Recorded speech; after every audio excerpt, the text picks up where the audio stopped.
Hi everybody, welcome. If you want to grab a seat, we're going to start. I'm Violet, I'm a senior studying environmental studies at Lewis and Clark, and I'm a co-chair. Hi, my name is Joaquin Sandoval. I am also a senior ENVX major, and I thank you all for being here tonight. Let's start with a round of applause to get some energy in the room. Thanks for joining us. Thank you to our panelists. And thank you to everybody who puts this together. So it's going to be another great event tonight. We've had 2 great nights of events last night and on Monday as well, and we have more for the rest of the week that you'll hear about later.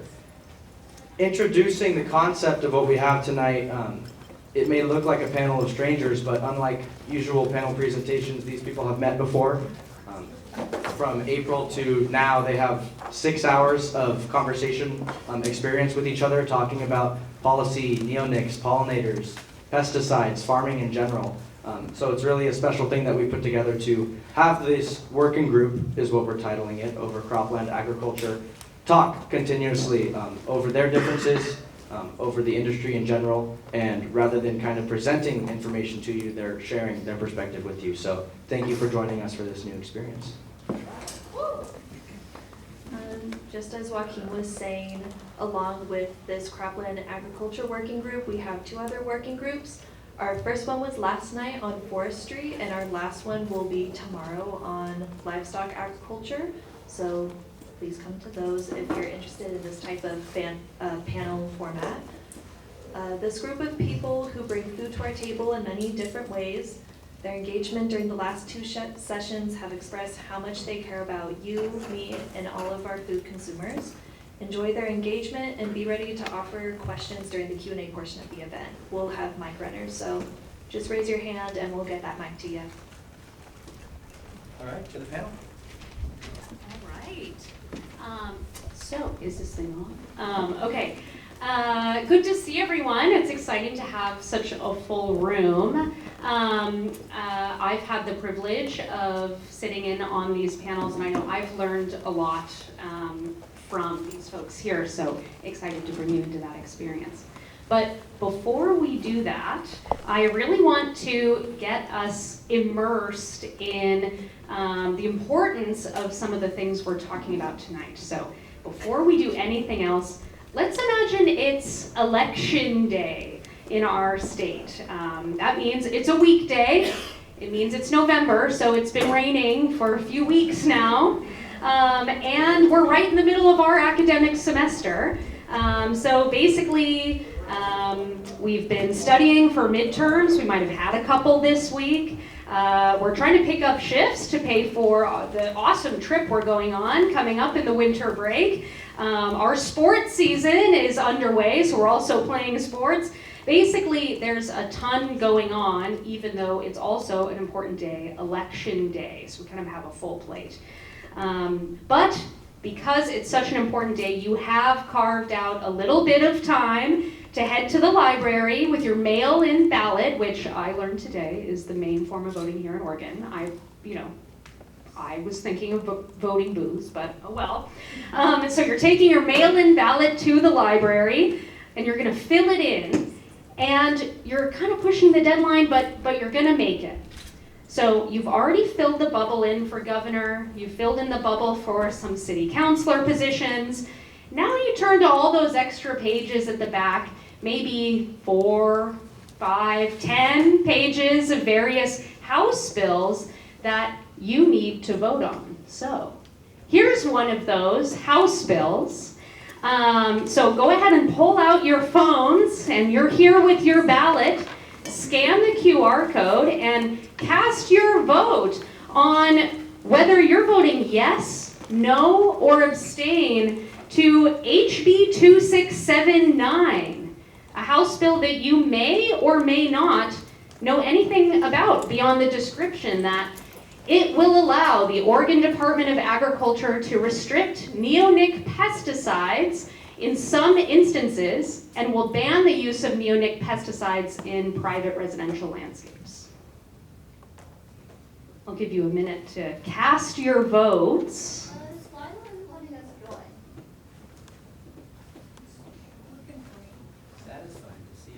It is. Yeah, it is. If it's not letting you join, maybe try scanning the QR code again, or you can go to the link as well and enter the code. So the votes are coming in. It's fairly resounding right now, but of course we usually wait till midnight or what have you. But I think we can easily say right now that with the limited information we have, this bill has passed. So congratulations, we've passed HB 2679 from the Department of Agriculture. So let's keep that vote in mind that you just cast as we move throughout the panel and hear from different experiences that folks have had, and see if you start to feel some type of way about how you voted, what assumptions you held when you cast that vote, and making that decision, or maybe some feelings about the longer term implications that that quick decision for you might have in the world. So, my name is Elena, and I'm a geographer in the Environmental Studies Department program, and I'm an assistant professor here at Lewis and Clark. I've just been here a couple years, so if you don't know me, hi, come say hi. As I said, I've had the pleasure of learning from these folks in our working group meetings, so it's been really wonderful to hear about the varied ways that they all show up for land and care about land through producing food and providing access to food. And because our identities and paths are such a huge part of how we show up for caring for environment and land, I'd love for the panelists to introduce themselves in a little bit more personal way than maybe normally is done in a conference panel. So going down the line, starting with Denver here, I'd love to ask each of you to first tell us your name, what you do, and then quickly describe something about your role that helps you feel connected to land, community, or environment. Well, hello, my name is Denver Pugh. I'll get you closer. Yes. Okay, sorry.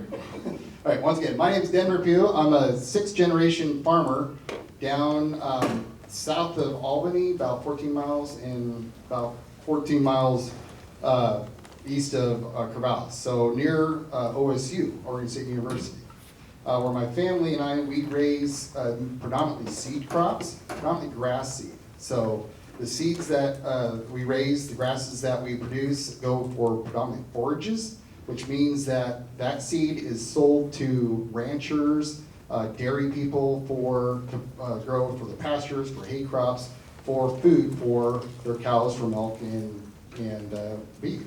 So the other half of what we do for seed crops is for the cover crop market.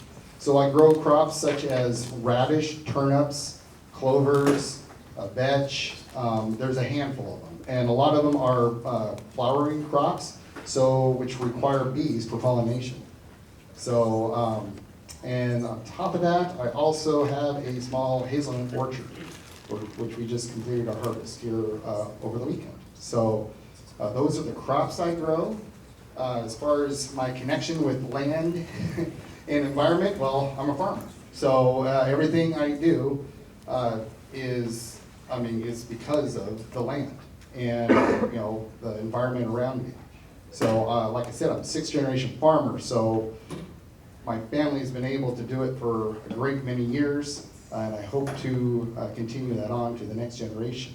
I talked about my proximity to Oregon State University. Well, it's a land-grant university, highly research facility university, and so I open up, because we're close enough, I open up a lot of my farm ground to research projects that specific researchers might have. If, for instance, I just did one here, I was on part of a 2-year study looking at an insecticide, a new insecticide, to combat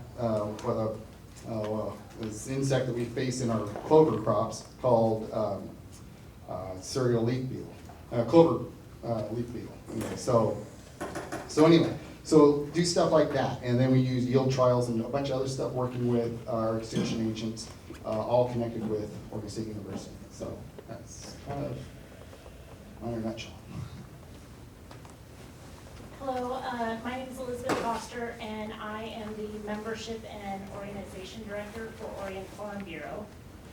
My background is, I'm going to ask you a question. Does anybody here know where Post, Oregon is? Okay.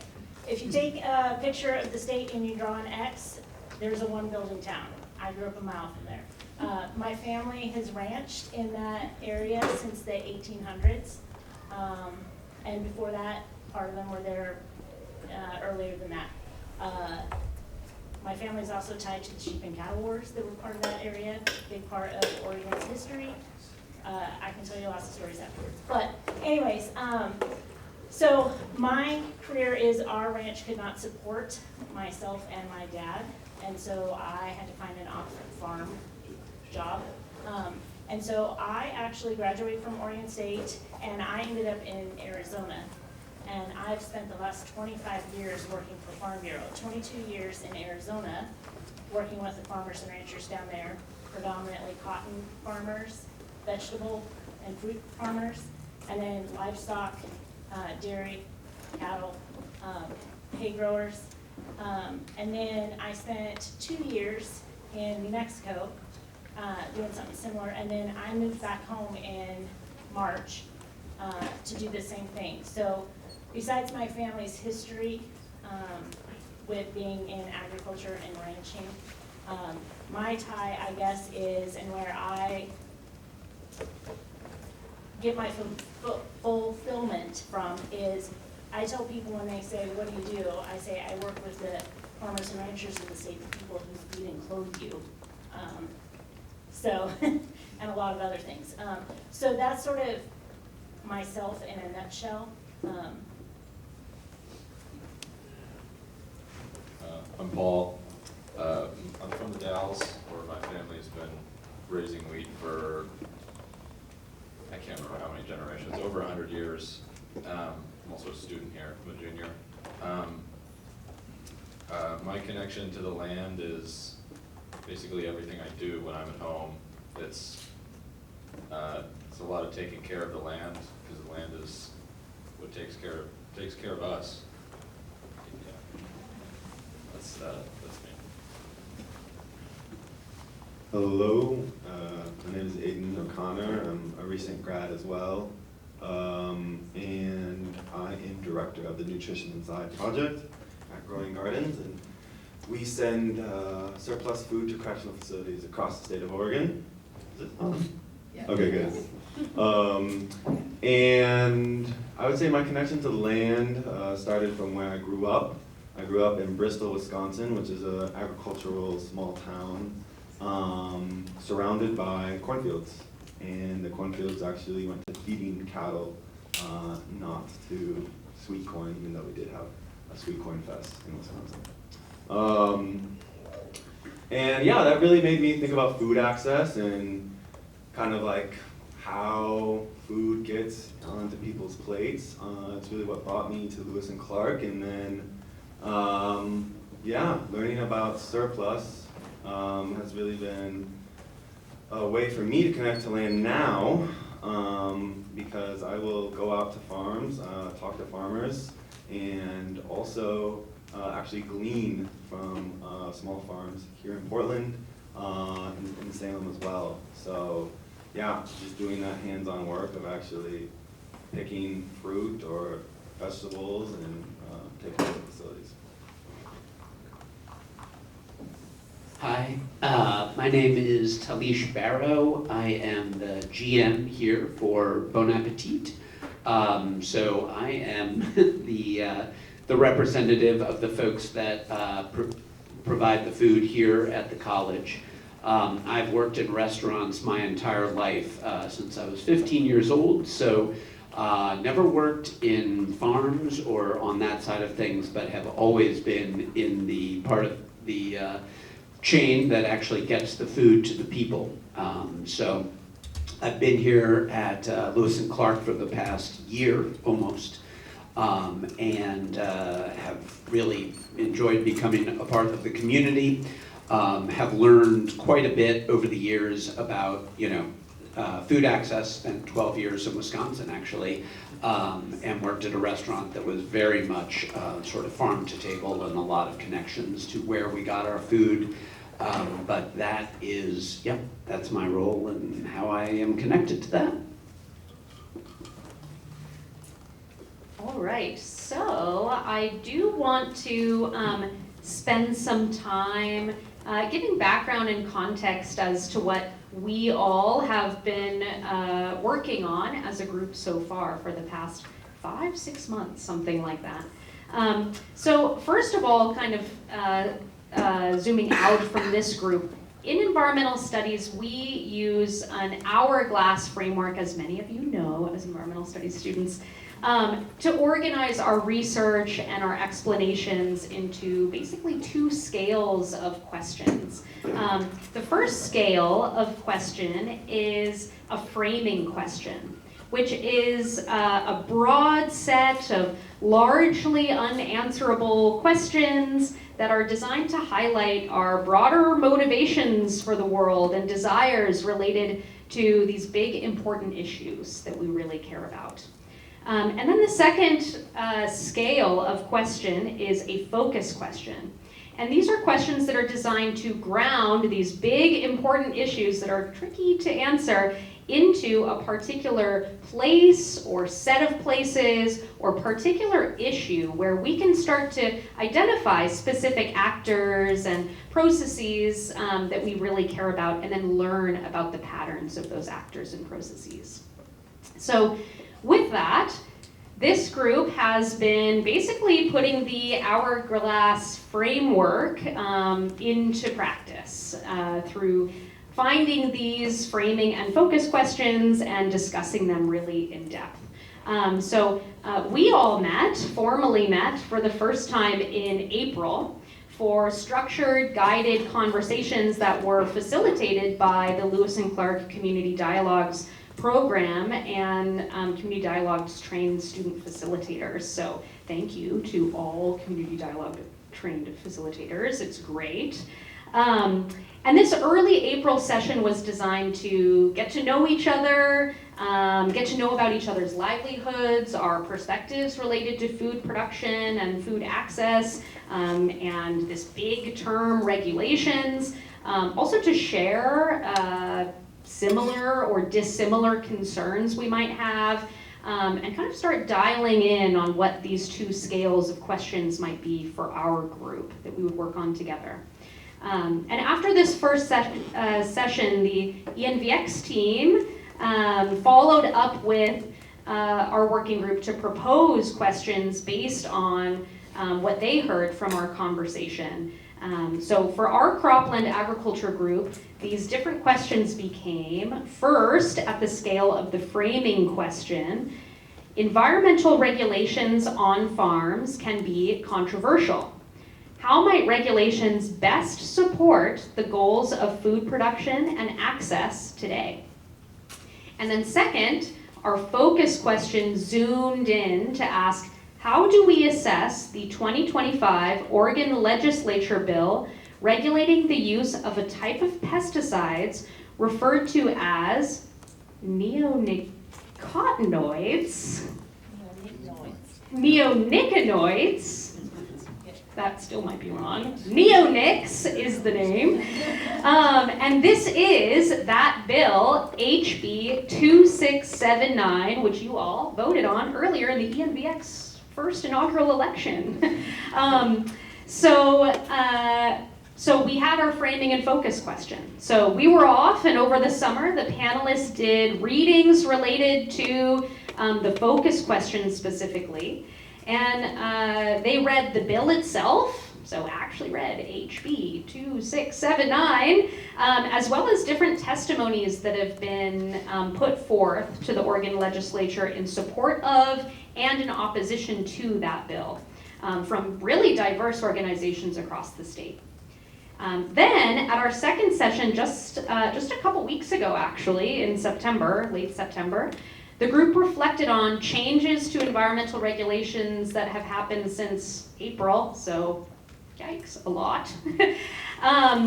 And also discussed how HB 2679, this bill to restrict neonic use, fits into the broader environmental policy landscape basically now. So with that overview, let's bring you into our shared experiences by hearing a little more from panelists about these questions. So kind of starting with our broad framing question, how environmental regulations best support the goals of food production and access today. In the working group, we were really talking quite a bit just a couple weeks ago about this idea support and about this word support. So I'd like to pose a question to the panelists and in kind of a popcorn style, whatever comes to your mind.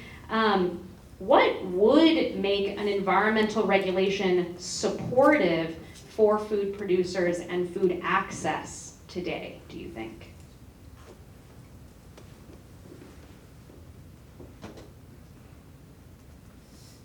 And sometimes for these broad framing questions, particularly in dialogue, it's important to sit with these hard to answer questions as well. Something doesn't just immediately pop into your mind, and that's okay.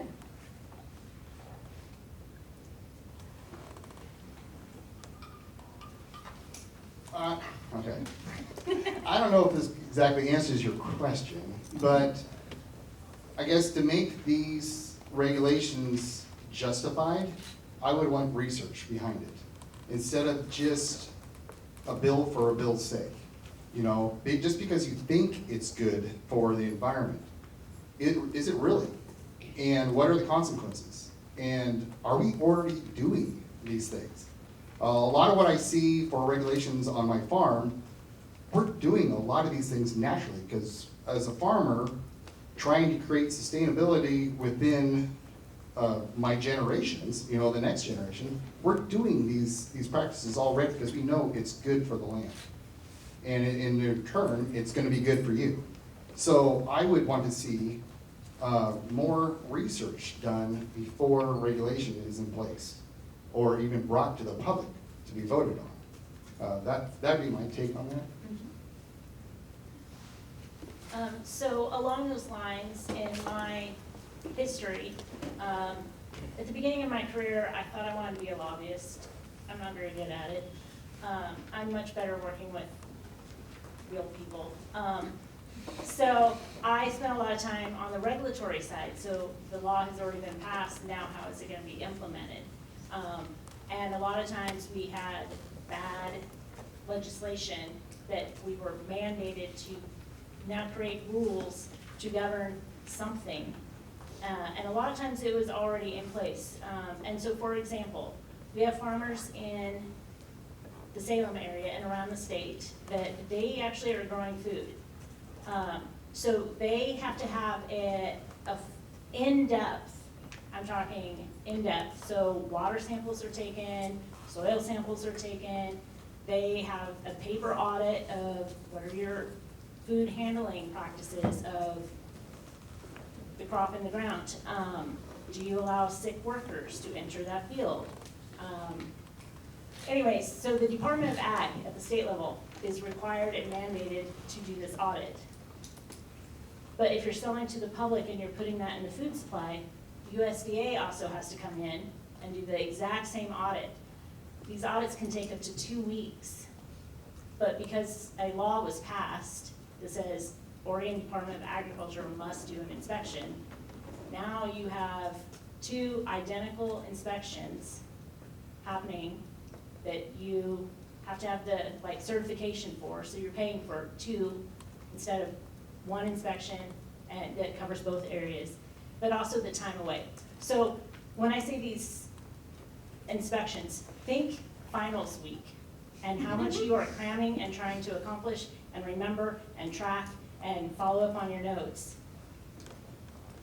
And it goes over 2 weeks, and it basically takes almost everybody on your farm to do it, management, everybody. And now you have to do it twice, usually within a month of each other. And so that's just one of those areas where, to make it easier, see where laws are duplicate and do that.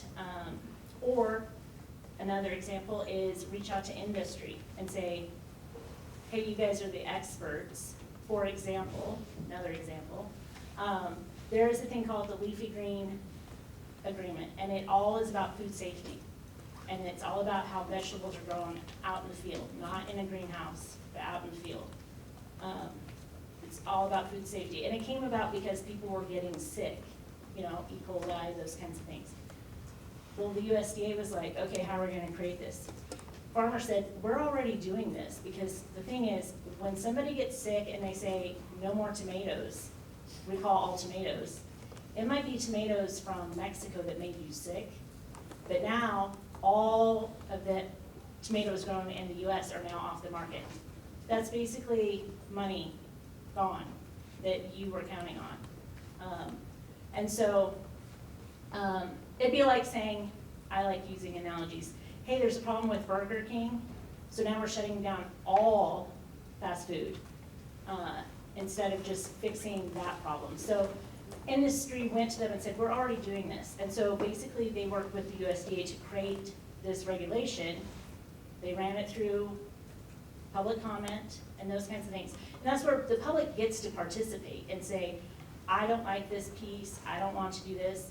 By coming to something similar to this, doing public comment, writing comments. You can always look at the Federal Register and stuff. But sometimes it's easier to fix it before it gets to the regulation stage, when it's still in the developmental stage, or before that.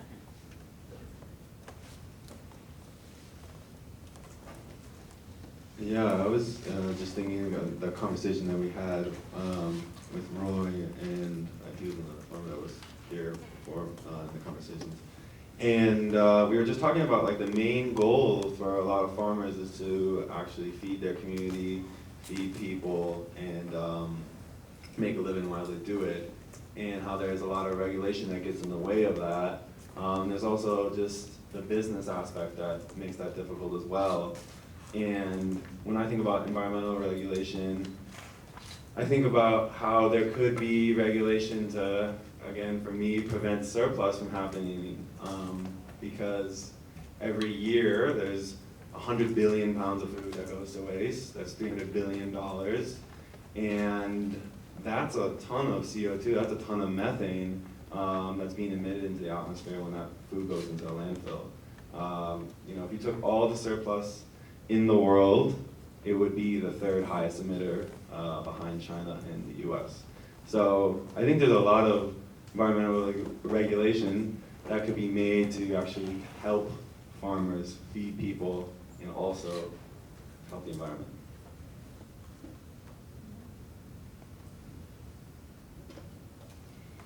I was thinking, Aiden, as you were introducing yourself and talking about surplus, that it connected to something that came up in our group conversations in September about how when regulations and policies flip really quickly, how that impacts the ability for you all to do your work in terms of providing access to food or sending food out and having it come back or stall somewhere. Is anyone able to speak to that a little bit? Yeah, kind of when we were talking about this before, I was talking about this year, we saw a lot of surplus at the Canadian border because of tariffs. And so there's farmers that had contracts where they're going to send food to Canada, and they were canceled. And so then there was a farmer that was left with 2 million pounds of onions. And they were digging a pit in their land to bury the onions because there was no waste facility that was going to take them.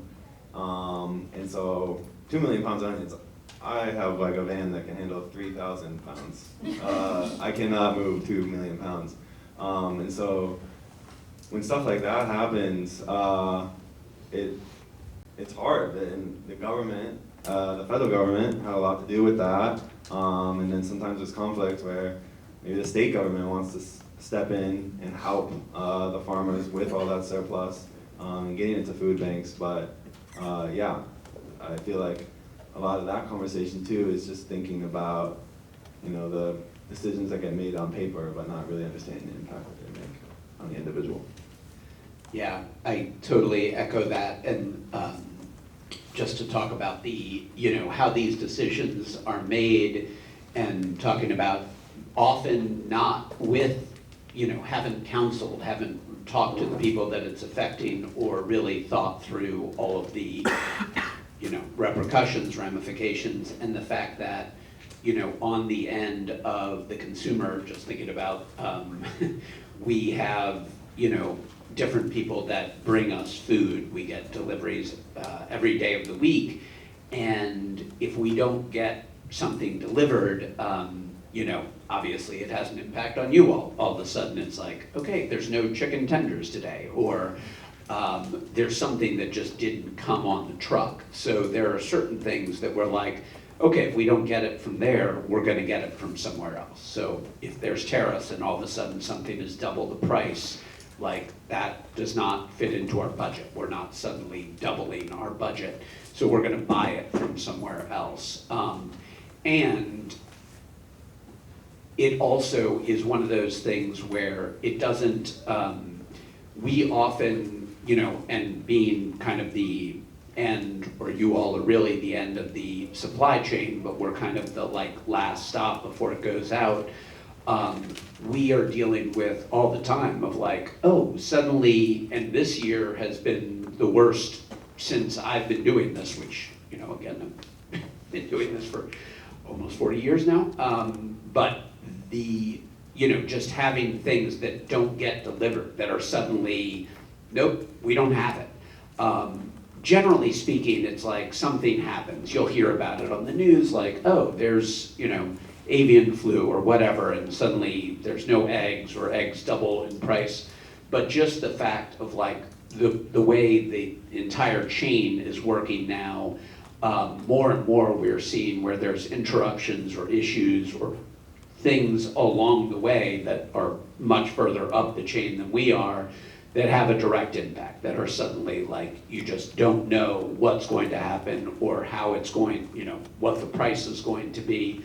And that uncertainty creates, a lot of difficulty, primarily in basically every business, certainly every food service business. You have budgets, you have expectations, you have all these things that are built on knowing basic, in some way what's going to happen. And in the same way that we've been talking about of right, that farmer thought that those 2 million pounds of onions were sold already. They didn't have to worry about it. And to have that change happen so suddenly and have no time to respond, react, or come up with an alternative plan, that I think is so much of where, it doesn't feel like the regulations are the framing question of what are the goals? What are we trying to do with these? Are we trying to somehow help the entire system and the way that we get food and make sure that people get it safely to their tables? The larger picture seems largely not taken into account. So one of the things we talked about was, and you actually mentioned it when we met last, was one of our other people that's here was part of our group. His name's Roy. I work with him, and he is a hazelnut farmer in Canby. But he said, he said if we don't, as farmers, if we're not able to kill the weeds on our farm, we need to pay you to come out and pull our weeds. But you probably don't want to pull our weeds in 120 acres. So sometimes when you take away tools because of regulation, or make them not available to us because of other things, then we have to rely on things that maybe are not as efficient, cost-wise, time-wise, those kinds of things. We were talking about this on the way up. Everybody survived 2020, and in theory, we all survived. But agriculture is still struggling. We've had like 50, I think it's over 50% increase in like chemicals and fertilizers. Over 120% in like the cost of fuel and those kinds of things. But supply chain, we can't produce your food if we don't have the chip that runs the GPS. Okay, random fact, agriculture had self-driving vehicles before y'all did. But if we don't have the chip that runs the GPS to tell the tractor where to go, we can't run that tractor as well as it's supposed to. But we also can't like get tires for that tractor. We can't put the fuel in that tractor. We might not be able to get the seed because it's coming from somewhere else. We talked about the last time how, and political things. Everybody's familiar with Russia versus Ukraine. Ukraine is on the world market, major wheat producer. When Russia invaded, it shut down that market. So now you have basically all of Europe looking for wheat. They don't have wheat. Or we will send wheat over and someone will say, oh, I don't like that bug. Because wheat is on big barges. It's not in bags like we get at the grocery store. So they will dump an entire barge of wheat because it's gonna be cheaper to dump it, load up, and take the cargo ship back with whatever than it is to take that back. And that farmer or that co-op or whatever along that the chain is now out all that money. And there's no, hey, sorry, work extra hard next week. It takes 5 months or more to grow that crop. Livestock, 15 months to replace that crop. So it's sometimes difficult like that. Quickly, I want to just ask, kind of wrapping up the framing question discussion, who do you think environmental regulation is written for, and do you think it gets to those individuals? Like, do they hear about it and know about it and know that it's for them too?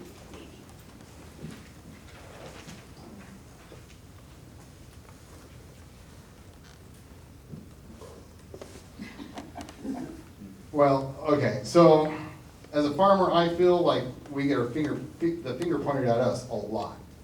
And so I feel that people think it's the farmer's job because we are the stewards of the bigger portion of the land. I get that. But it doesn't mean that we are the ones not managing it well. And so, like I said before, you don't get to be 6th generation farmer without managing your land pretty well. And I know a handful of multi-generational farms. And so when these regulations you're talking about, environmental regulations, as a farmer, I feel like they're directed at me. I feel they should be directed at everybody else, to be honest, because I feel really we are regulated. We know what we're supposed to be doing, and a lot of us follow the rules because we want that ground to be sustainable, to be able to pass along to the next generation. I think when people don't realize the finger really is pointed at them, I think if they did realize, I should say, if the finger was really pointed at them, things might be a little bit different, you know. We're gonna kind of circle back, I think, with this neonic discussion, but keep that in mind.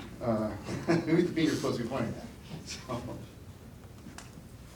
Yeah, I think environmental regulations, in theory, are supposed to benefit, everybody, the greater good. But when there's misunderstandings about what farmers do and what their intentions are, you definitely end up with a lot of finger pointing of, we want this, well, everybody wants this, but it's your fault, and you have to fix it for the good of everybody else. When in reality, we're already doing everything we can to be sustainable and to be able to keep doing what we're doing. So, given what we hope to see out of supportive environmental regulation, and who we think might also need to be paying attention to these environmental regulations, let's zoom back to our focus question, which, to remind us all, is how we can evaluate now this state bill, HB 2679, the proposed ban on neonic pesticides, given what we hope to see. So basically, panelists, maybe all of you could answer this. Would you vote yes, no, or abstain if you saw HB 2679 on the ballot today? And what factors would you weigh to get to that decision? Maybe Talish, do you feel comfortable starting?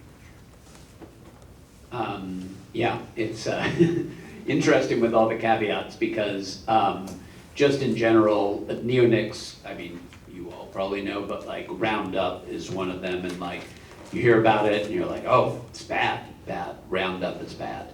But I didn't really know too much about it other than just kind of what you hear in the news. And sitting in this panel and talking to these folks, it's like, yeah, it should be regulated, like the general public should not have access to it, and this was apparently one of the things that the bill tried to get amended, and because it's like, I don't think it should just be sold in Home Depot where anybody can go and use it. And hearing the farmers talk about, like, it's like, no, that's not how you're supposed to use it. Like, there are instructions on the bottle that say, do not do this, don't do this, don't do that. But Joe or Jane public, just buying a bottle of it often does not pay attention to any of that or read any of that. They're just like spraying it around, using it for whatever. And that is very dangerous. And it's like, yes, I'm firmly against just anybody having access to it. However, the folks that do know how to use it and are using it in a very controlled way and are paying attention to all the factors that come into it and what time of day and what the wind's doing and how much they're using, then all of a sudden it feels like, okay, no, I don't think it should just be a blanket ban. So it gets into a very nuanced thing. I don't know that I'm exactly answering the question, but basically it's like, I do think people that have a license and that know what they're doing should be allowed to use it, especially in, basically industrial or people that actually do this for a living applications, but the general public, I think it should not be available.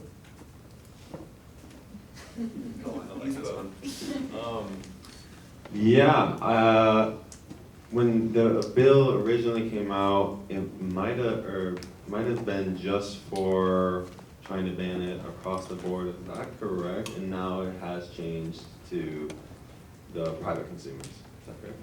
Okay. So yeah, I think I agree with Tosh. When thinking about it as a just overall ban for all farmers, private users, private homes, things like that, seemed a little strong. But then thinking about it and hearing from the farmers and how, yeah, they have to go through a lot of training to be able to use the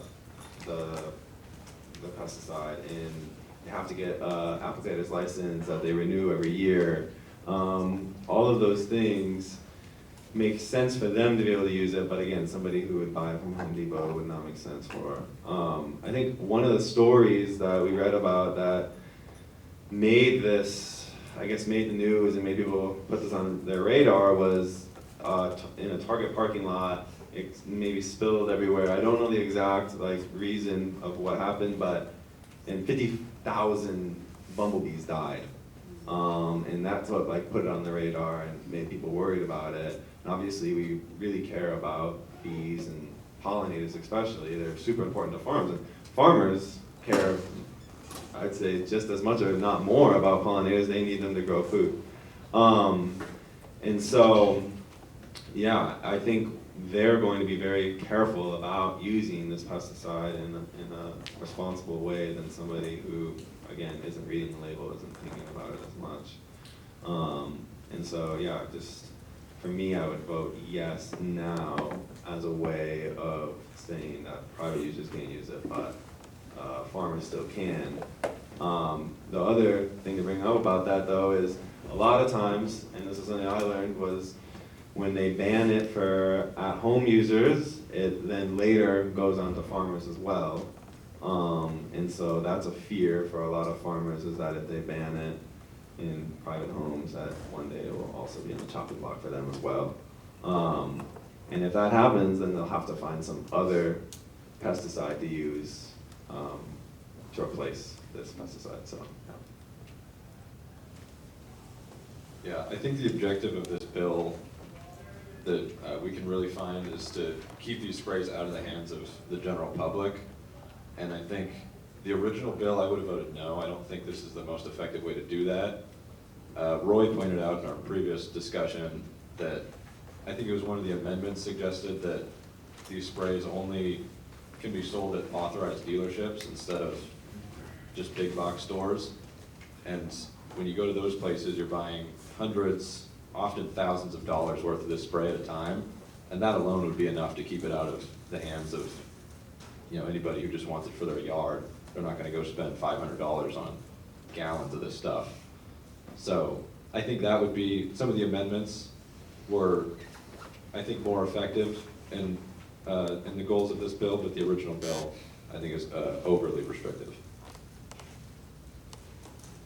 So I am not sure how I would vote. I am usually a little bit of a cynical person. It comes with age. But I am actually the person that brought up it would make me nervous if they banned it for residential use, because eventually, I've just seen it over time, it would eventually come down to being banned for commercial use, agriculture.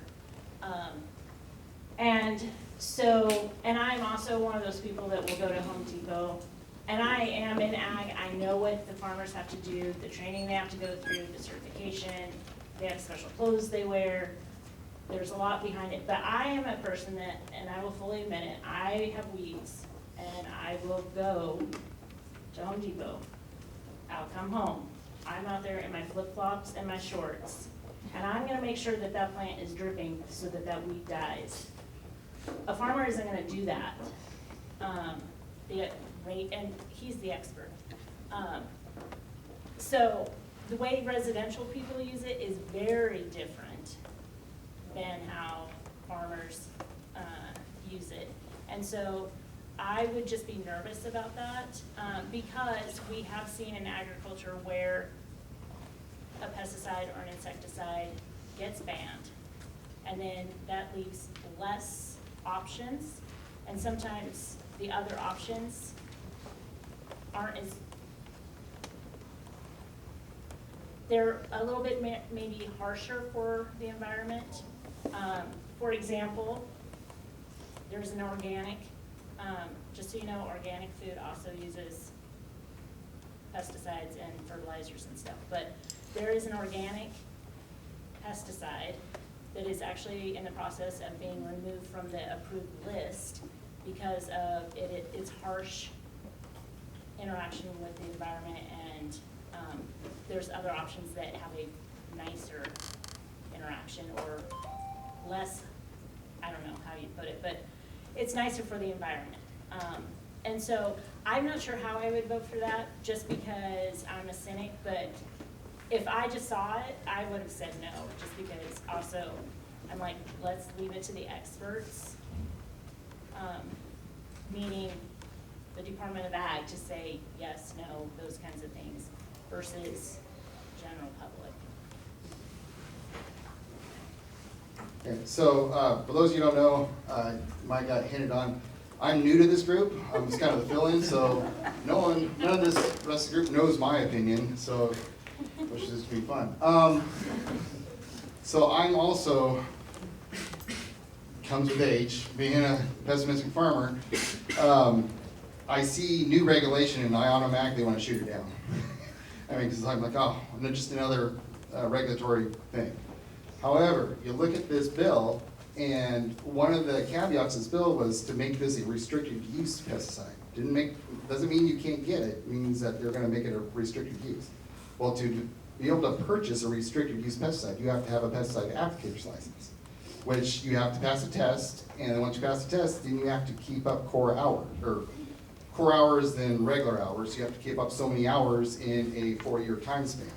To keep up those hours, you have to either take classes, go to seminars where they offer those hours, or you can just let your license expire and retest for it at a cost. Every time you do this, it costs you money to keep up your pesticide applicator's license. I have one of those licenses. You need it to buy quite a few of the chemicals that we use on our farm. So the other half of me looks at this and say, all right, well now it puts everybody on a even playing field. We all have to get our pesticide applicator's license and keep up our hours if we want to use neonics. The other part though is neonics, it's an insecticide, is what it is. And we already lost one of our insecticides called Furifos here a couple of years ago, and that was a national thing. Although nationally they brought it back, Oregon decided to keep it away. And so I've already lost one of the tools in my toolbox. Now you're looking at banning another tool that I have to fight adverse insects in my crops. And so, but, I just lost my train of thought on this. But anyway, yeah, the researcher, yeah, exactly. So I have to take all these classes, and so I think, all right, what the general public has to do is, well, the thing is, to get a label changed is so expensive for a chemical company to change a label to make sure that the public can still use it. There's so many, I guess what I'm getting at is this insecticide that neonics are in, there are common use ones that everybody will use. They're used in, you'll find it in dog collars and stuff for fighting fleas. They're in a bunch of different, applications. Your Raid, your all this, your in-home use stuff. Well, you think a manufacturer's going to support changing their label to make sure the public can use this, if it becomes a restricted use chemical or banned, it's gonna be cheaper just to pull the product completely and sell directly to the farmers, and more than likely to make up the income, jack up the price even more for the farmer. So I could see the downsides to this as well. So, like I said, I got my license to be able to purchase it anyway, so I'd almost say, hey, go for it, pass it. It won't affect me much, but in the long run, it probably would affect me because of all the implications further downstream. So ultimately, I would probably just vote no. All right. Well, I want to take some time to turn towards the audience now and get you back involved. And maybe you've been thinking about that vote you cast. How are folks feeling about that now after hearing so many diverse perspectives? I'm seeing some of this. Some people are thinking. Some people are smiling maybe because they're like, yeah, I still feel sure. Well, I want to open up the floor to audience questions for all of our panelists. And while we go through this Q&A, if you want to revisit your vote and recast your vote, maybe you want to recast to emphasize that, yeah, I do want to ban those neonics. Go ahead and do that. If you're like, changing my mind, go ahead and do that. While you're recasting your vote, let's open it up to the floor for any audience questions for our panelists. And I think we have some mic runners as well who can pass mics around. And right now we're at a 50-50 split. It looks like we have a question in the very back.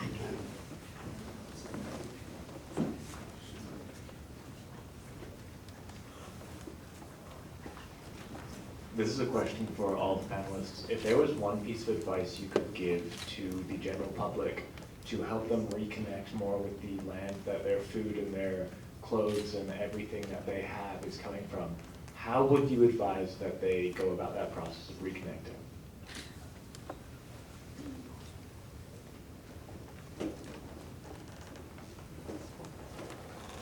Great question, and my answer is to ask someone, you know, but I understand, you're not gonna know, you know, you're more than likely not gonna go, all right, who do I go ask? What farmer do I go ask?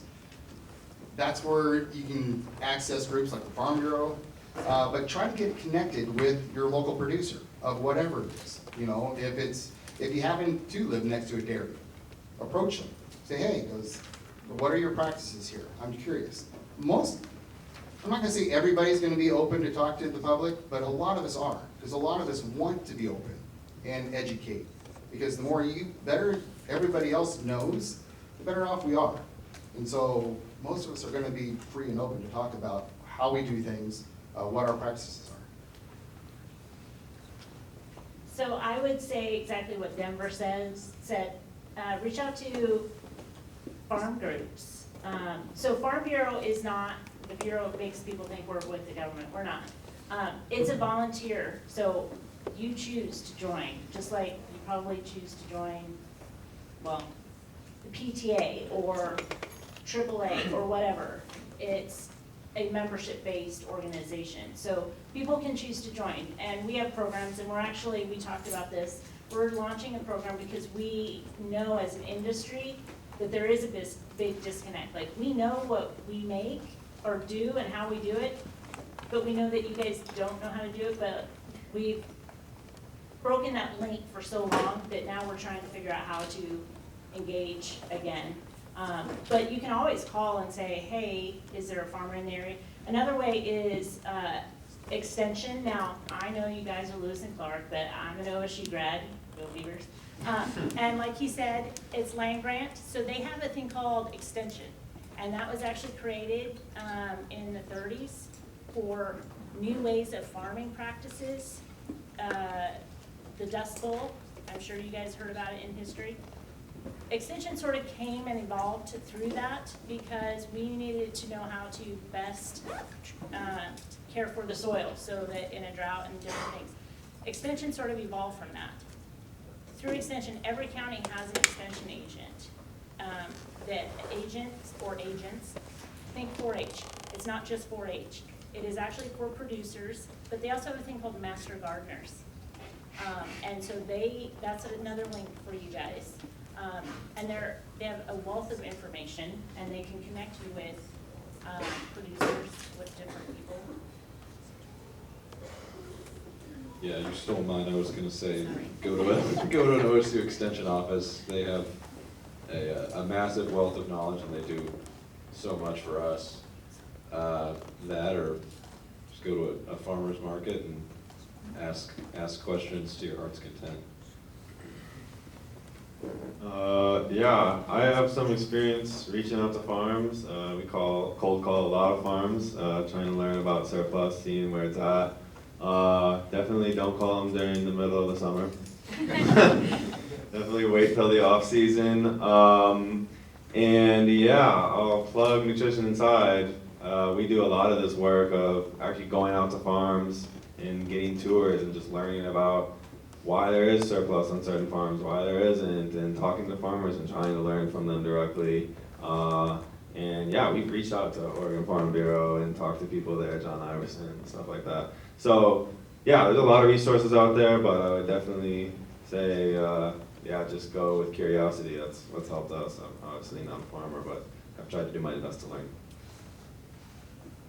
Yeah, and to echo that of basically whatever restaurants or places that you're buying your food, asking questions about like, where is this coming from? Where are you getting this? Often there will be a story behind it. I've worked in a lot of different restaurants, and that connection of like, oh yeah, like I've taken a lot of farm field trips with restaurants to just go out and find out like, oh, this is where this grows, or this is where they make this cheese. So often, I think farmers market is a great call out, and then going to, engaging with the people that wherever you get your food, maybe not Safeway, but a lot of different stores will actually have like, yeah, they know something about where they're getting their stuff from.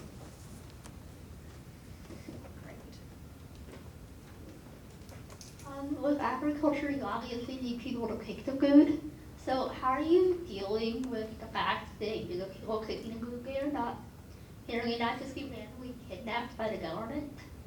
Or just not be able to show up to work? Because I feel like you're probably throwing a wrench in a whole bunch of operations and making everything stressful and more expensive.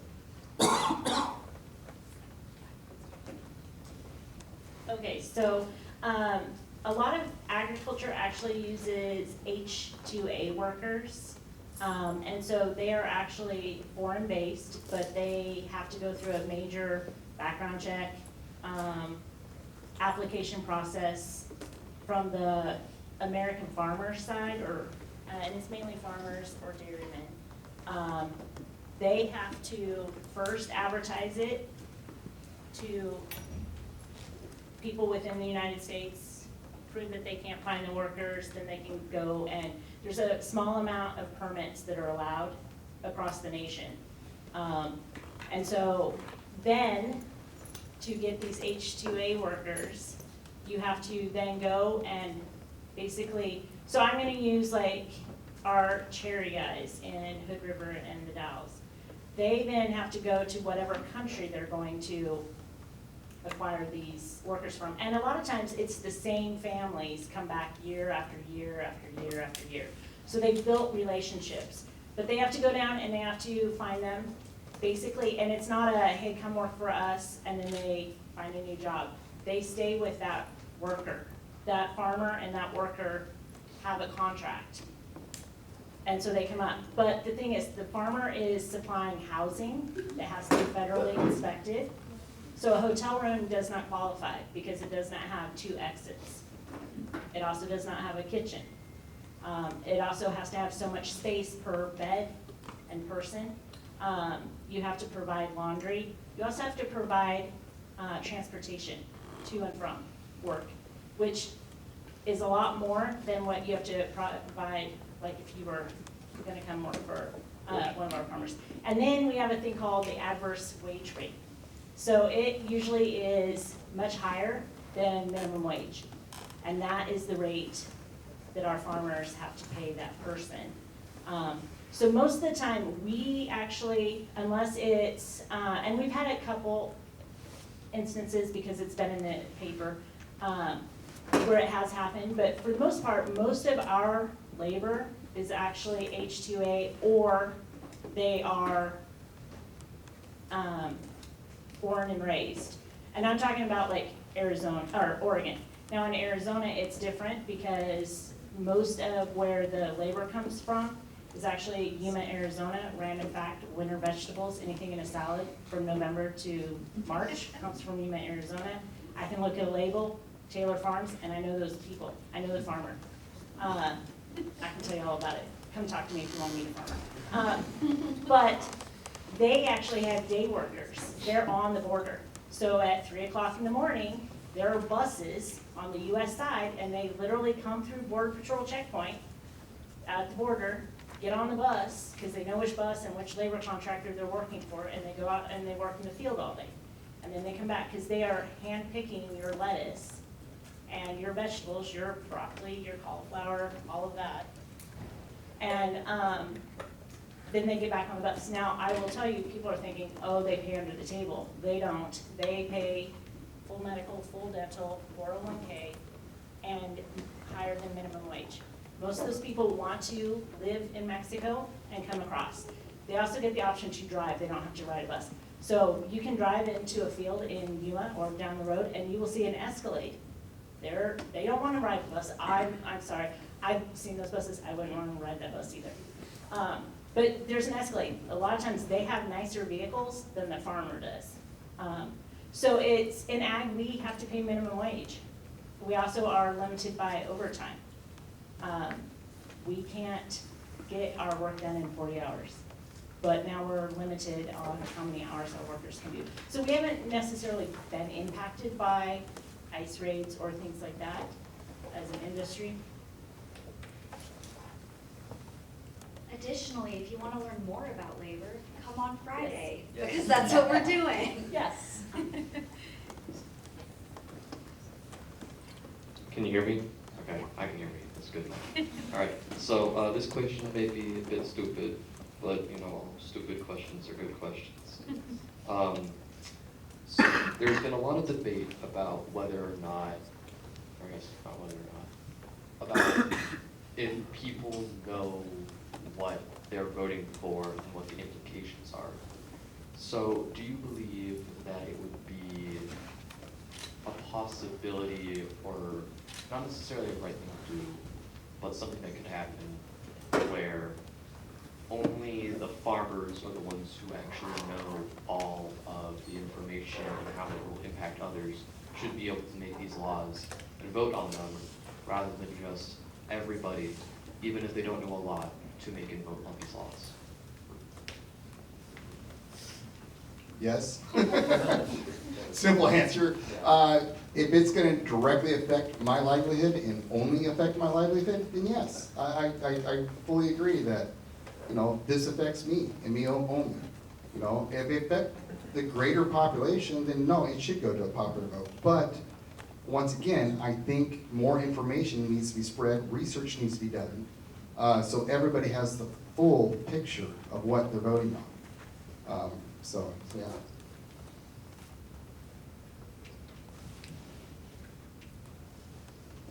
Yeah, I think that would be, unfortunately, probably not super realistic, but I think that would be great. I think there's a lot of regulations would serve us much better if it was done by, you know, a selected committee and not a popular vote, when it's things that really won't affect the general population at all. Like, why would they be voting on it? It doesn't affect them, and they don't know what they're voting at. Or one thing I'm thinking about from our working group conversation is this idea of just diverse experiences and needs and problems. So some people, you know, may really benefit from a particular bill. Some maybe wouldn't, specific to their geographic context as well. So I don't know if folks want to expand on that a bit.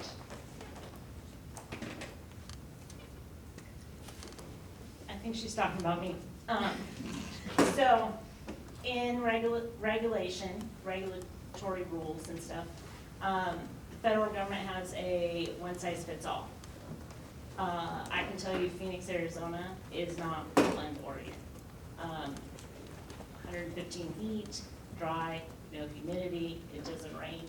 It rains like 6 weeks out of the year. In Phoenix here, it rains all the time. We have rolling hills, we have a lot more water. Arizona, their riverbeds are dry. In here, we obviously have water. And so what works in one part of the country is not gonna work in another part. And so there needs to be flexibility in rules and laws to allow it to be what best fits that scenario. Just like people, what's best for one person is not best for this other person. The other thing is, and I, being new and back to Oregon, in Arizona, they have a thing of every rule that is made from a law has a 10-year review. And so it has to go back and be opened up and assessed and reviewed and whatnot, because things may have changed. Industry may have changed, technology may have changed.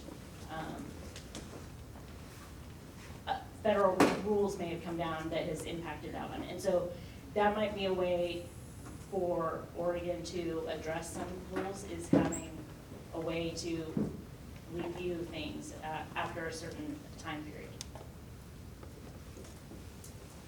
We have time for one or two more questions from the audience. Hello, I had a question pertaining to pesticides, to bring it back a little bit. I've been told and taught many stories throughout my schooling career around the negative repercussions of pesticides and pesticide use. And that kind of stemmed from the Silent Springs, that book. And how do you think that with there being multiple multi-generational farmers on this committee board, how do you think that that's evolved over your lifetime, and or from your experiences, can you speak to how pesticide use has evolved across your usage? So It's definitely increased. So, and even within my generation, it's increased, I've seen it. Back years ago, so predominantly what I do is grass seed, like I said. And once you harvest the seed, then you have the residue, which is straw. Before there was a straw market that we could bale the straw and ship it elsewhere for a secondary purpose, we used to burn the fields, open field burn. That's how we got rid of the residue. With that open field burning, it got the ground hot enough, it actually was a natural insecticide. It got rid of all the bugs. And with that, the bugs, then it got rid of the habitat for voles. And we're fighting, voles are small, basically field mice. They're in the fields, and they're wreaking havoc across Western Oregon and into Eastern Oregon now with all our crops we do. They're girdling trees. They're doing a lot of damage and a lot of monetary damage too. So, but when we used to burn these fields, we got rid of insects. We got rid of certain diseases because we scorched the earth, so we got rid of all the voluntary seeds that were just laying on the top. And then like I said, we got rid of habitat for critters like voles. When we did that, then we didn't have to spray so many pesticides on the ground, herbicides to fight for weeds pressures. We have to use more insecticides now because now we have more insect pressures. Voles, we're having to spread vole bait to attract voles. Not only that, we're also having to now, before we had without the residue on there, we were able to no-till a field. So we didn't have to plow, run a disc, work the ground up before we planted our next crop. Well, now we have to do that because we don't have a really fine seed bed to plant into. Now, there are practices that we do that we strive to no-till. I no-till part of my farm. I pick and choose what fields get it. But you've got to know that, right, if I'm no-tilling this field, then I'm going to have to treat it differently. As far as, more than likely, I'm going to have to put more inputs, such as herbicide use, pesticide use in the fields. So, yes, there's definitely been an increase. When we lost field burning back in the 90s, field burnings, we've learned it from the Native Americans. You know, that's how they treated the land. And for generations, we kept that practice going forward until we got to the 60s. 60s, Oregon started regulating it with the farmers. Every decade got worse, the regulation, I say got worse, got more strict. And then the 80s happened. There was a big car accident on I-5 just north of Albany. Unfortunately, many people lost their lives during that car fire, and it was blamed on field burning because the smoke went across I-5. Well, that was the catalyst to really eliminate field burning in the valley. To this day, only field burning is allowed in, they call highly erodible soiled ground, which is up in Silverton Hills. Because if they work the ground and they get a rain event, the soil will wash down and it'll cause even more downstream problems. So they still get to burn about 15,000 acres, which isn't much when there's over 400,000 acres of farmable ground in the valley. So they can do that. Everybody else can't. We have to rely on other means of removing our residue. But we told them at the time when we were fighting this in the legislature of getting it banned, these are going to be the consequences. We're going to have to till the ground more. We're going to have to use more herbicide use, so pesticide use. And the response we got, because I was sitting in that legislature, in those committee hearings, the response was, bring it on. We take that over the field burning smoke. The smoke lasts maybe 12 hours. A lot of times we were doing it late in the day to where you wake up in the morning, it was gone. And so, and it was highly regulated through Oregon Department of Agriculture and Department DEQ, Environmental Quality. They regulated to where when make sure the smoke went up and missed any major city. And by the time it hit the Cascades, it dissipated. And so, but that wasn't good enough because every once in a while, yes, the wind shifts and people get inundated with smoke, but it wouldn't last for very long at all. Now we've got 2 months of heavy dust from farmers having to till their land. We've got, now we're spraying herbicide use or pesticide use in our fields, sometimes 8 months out of the year. I mean, no, it's definitely increased. I get it. And it's expensive. It's not like I want to be spraying these, but I have to have a quality product to be able to bring to market so I can get paid. And so these are the trade-offs we have to do.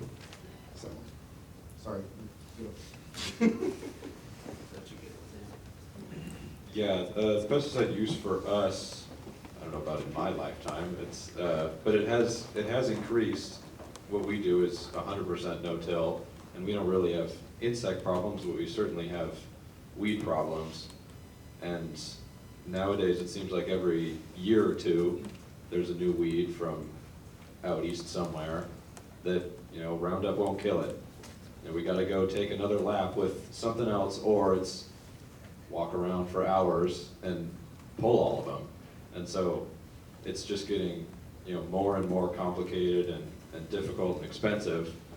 And you look out on the horizon and it's like, you know, someday the spray's not gonna kill anything. What are we gonna do then?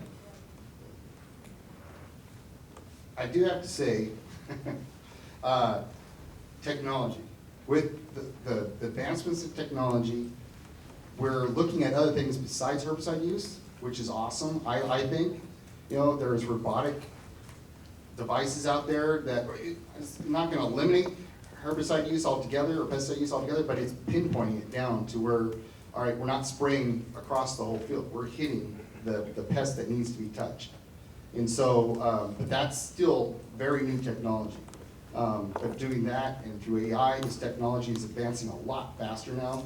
So I think we're living in exciting times as far as agriculture goes, just because of technology, and it's geared towards making things more environmentally friendly and economical for the farmer.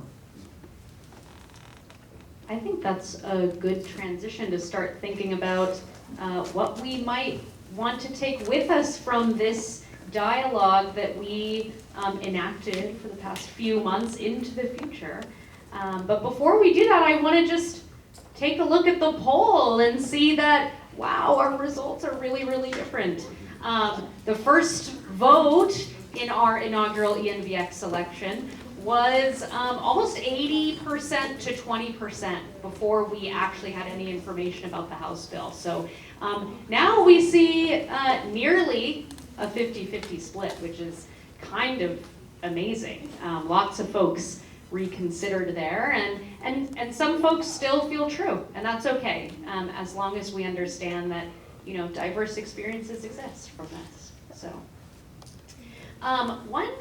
Given the results of this panel and what folks, how folks may have shifted or maybe didn't, zooming back out to that framing question again, what makes supportive environmental regulation? As we start to talk about our experiences in the working group, maybe you all can help contribute to this word cloud and just 1 to 3 words answering, what do you think is the outcome of supportive environmental regulation? And I think to close our panel, I'd love to hear from each of our panelists, maybe starting with Talish. What are you taking away from this working group experience, and both personally related to dialogue? Was it hard? Was it something you would try again? And with that, what do you hope the outcome of supportive regulation might be through that? It was terrible. I'm never doing anything like this again. No, it was actually really enjoyable and a fantastic opportunity. And you realize, or I realized, how rarely you get to engage in this substantive conversation with people and like hear different perspectives and actually get to have an expanded conversation. I think a lot of what we see and deal with are very much removed. You know, we're hearing like people that don't necessarily know what they're talking about shouting very loudly about things that don't necessarily affect them directly. And it becomes this very sort of like abstract and unhelpful noise cloud that doesn't actually have any sort of real exchange of information. So I think this is a fantastic and very much part of the solution is having real exchanges with people that do have some personal experience. And I also think that one of the things I learned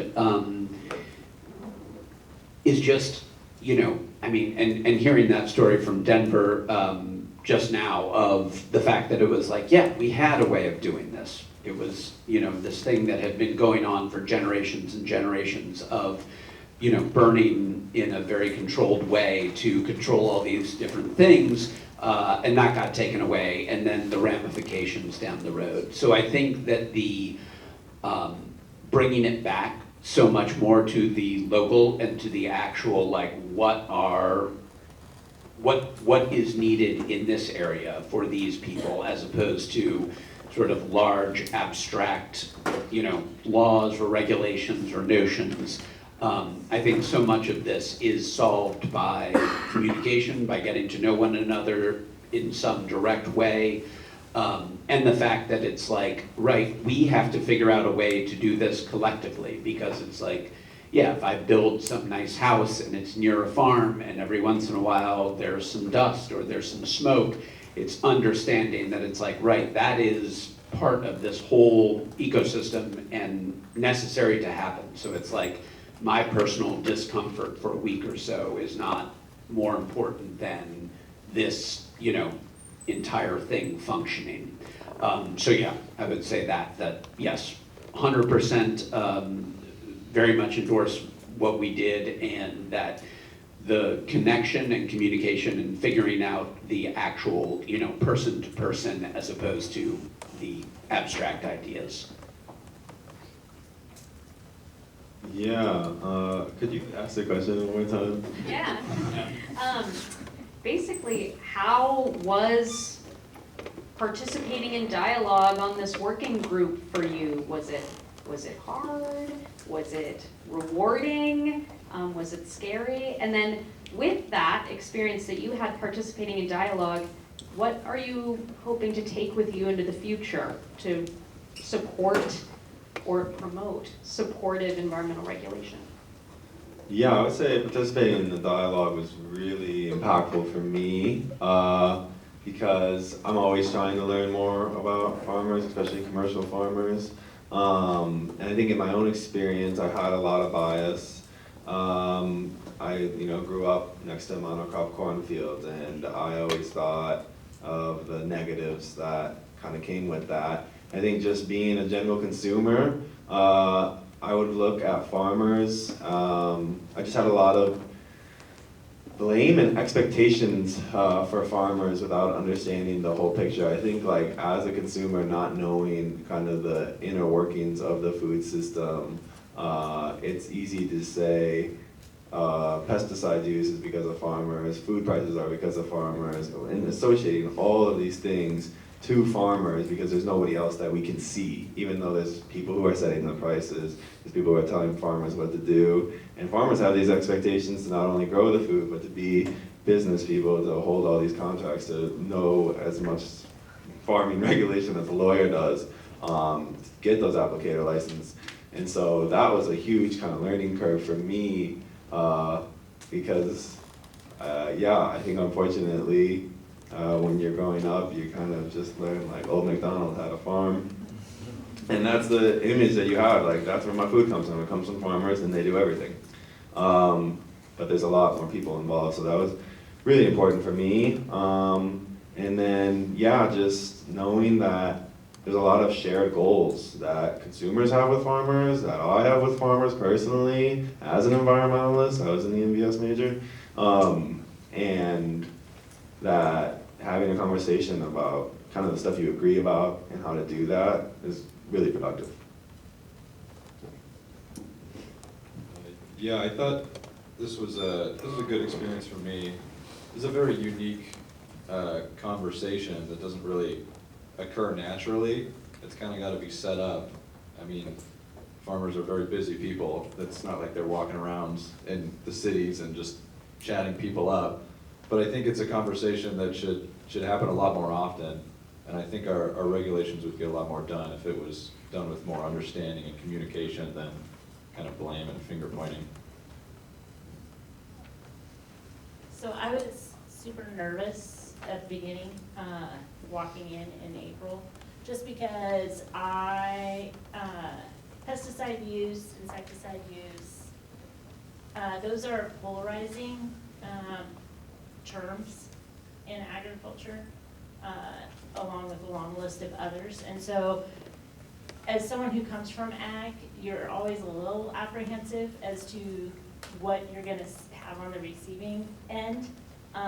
And so I was mildly surprised, and actually it was really nice to be able to have civil conversations and me be able to say, okay, why do you think that, or where are you coming from?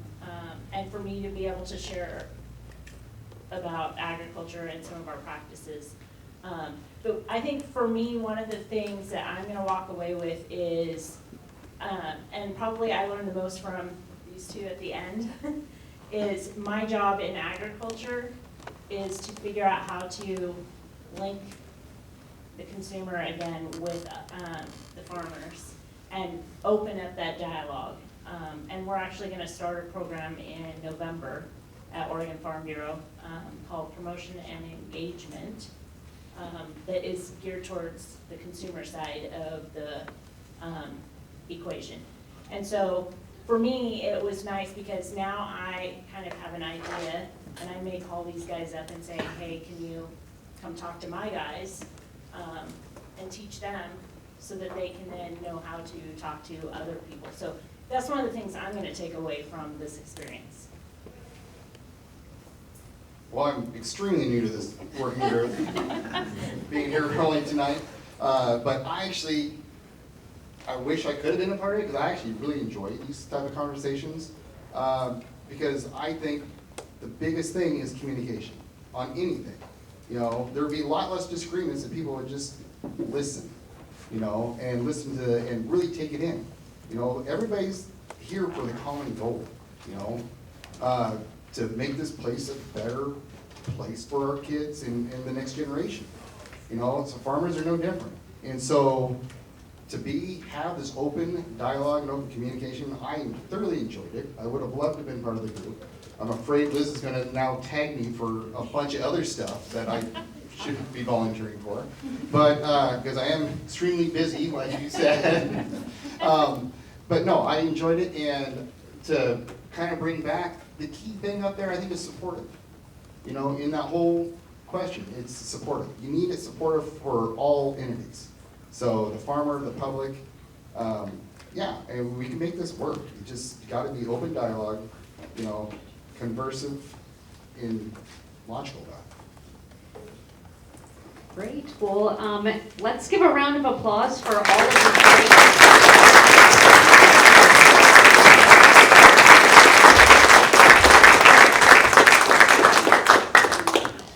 and I'll pass it back to our co-chairs. Thank you so much to the working group members that were able to be here, not just tonight, but the past 5 months. We really appreciate your participation in these, at times, uncomfortable yet important conversations. And also a special thank you to our faculty mentor, Elena, for moderating tonight. And Joaquin's going to tell you a little bit about the other events we got going on this week. Yes, that was, I hope, inspiring and a great model. I know I see some familiar faces to last night, and you're familiar with this structure.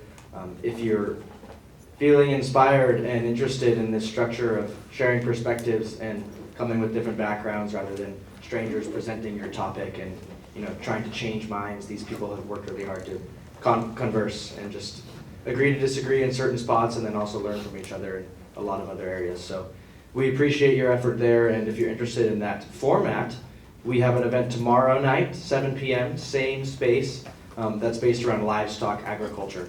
So that's going to be an interesting one, and there's a lot of polarizing thoughts on animal welfare and how animals should be treated and if we should be eating animals at all. So there's going to be some interesting perspectives there. And then we had a question on labor, and Friday's event is completely dedicated to labor. We have 2 people coming in from different organizations. One of them is OFB, and the other one is an advocacy org for Latinx farm workers. And they will be discussing labor regulation, specifically in Oregon right now, and what's going on with all the things. So thank you for joining again. We have a reflection board over here by Emily and Marley over there. We got a bunch of pens and sticky notes, so if you feel inclined to offer your thoughts, what provoked you, or do a little drawing if you want about how this experience was, go for that. Over behind this wall, we've got water, lemonade, a bunch of cheese and crackers. We hope that you'll take advantage of that. And then all along the back wall is student created and curated art that relates to our theme and ENVX Symposium in general. So thank you. If an artist is here, thank you for bringing that art with us. And we appreciate you all coming overall. Let's do one final round of applause for everyone. Thank you. Thank you. We hope to see you at the 2 remaining events. Have a good night.